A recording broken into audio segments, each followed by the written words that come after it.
loud whisper, nigga. So they be talking about Damn, the motherfucking trucks. Nigga, you the whisper, nigga. beans getting fucking snuffed. Niggas snuff beans out. Niggas ain't snuff beans out. Beans got sucker punch. I need somebody to co-sign with this shit.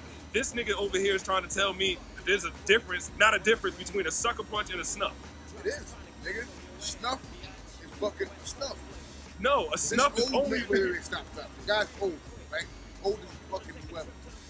The nigga got one lung, and he got fucking stuffed by TV. What's his name? TV Don. Nigga, Teffy the Don, nigga. He don't got beef with Teffy.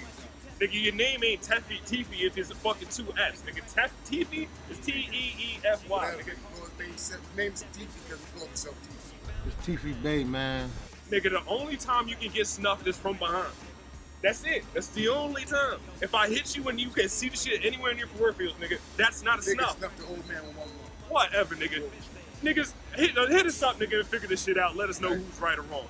But what about Azelia Banks? Azelia Banks got thrown out of a white person party for being a ratchet-ass black bitch. She should have got a ratchet ass thrown out of a fucking white party. Rule number one, don't fuck with Russell Crowe. Them Australians don't play that shit. At my signal, unleash hell. Act like you're gonna cut a guest, nigga. I'm throwing your ass out of here.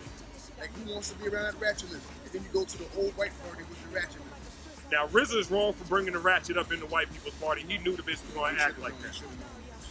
That's really how I fucking feel about you. You a fucking shoe shining coon. This might have been the first time he brought the bitch anywhere, other than the store to the house. Put your ratchet ass at a white people's party so you won't get thrown out.